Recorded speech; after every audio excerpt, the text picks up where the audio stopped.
Plus qu'une simple signature d'accord entre deux parties, ces accords ouvrent les vannes de la trêve sociale entre le gouvernement et les organisations syndicales engagées dans la lutte pour l'amélioration des conditions de vie des fonctionnaires.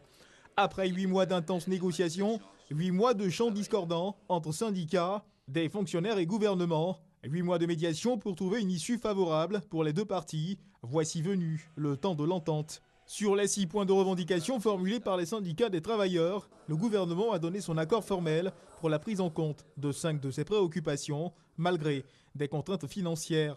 Un accord riche en acquis pour les deux parties et les responsables syndicaux s'en réjouissent. Ce processus a été surtout marqué par la volonté farouche de toutes les parties d'aboutir à un accord. Je voudrais donc, au nom de la plateforme, vous traduire toute ma gratitude et mes sincères remerciements pour les conclusions auxquelles nous sommes parvenus. Je voudrais adresser mes remerciements de façon toute particulière à son Excellence, Monsieur le Président de la République, qui a accordé une oreille attentive aux préoccupations des fonctionnaires. Cerise sur le gâteau, le Président de la République s'engage, au nom du gouvernement, à payer donc le stock des arriérés selon un chronogramme que nous saluons.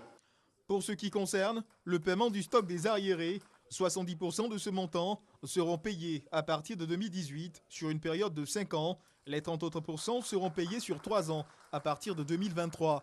Un aboutissement salué par le ministre de la fonction publique. Les différents acteurs impliqués dans ce processus de négociation ont mis un point d'honneur à privilégier la paix sociale dans le seul et unique but d'arriver à une solution acceptable pour tous. Syndicat de la fonction publique. Vous avez obtenu beaucoup du gouvernement dans un contexte budgétaire particulièrement difficile. Face à tous ces efforts du président de la République, du Premier ministre et de l'ensemble du gouvernement, je souhaite qu'en retour, vous fassiez amende honorable pour vous inscrire véritablement et sincèrement dans l'esprit et la lettre de la trêve sociale pour laquelle vous vous engagez, pour laquelle nous nous engageons.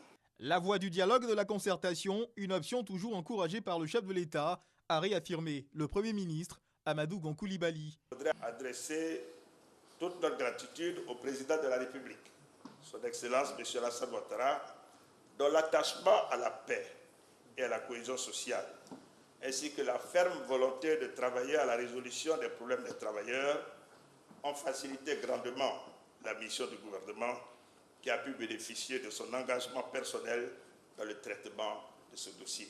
Pour ce qui concerne la trêve sociale, elle s'étendra sur 5 ans. Elle ne met nullement fin à l'activité syndicale en Côte d'Ivoire. Elle remet simplement la négociation au cœur de l'activité syndicale.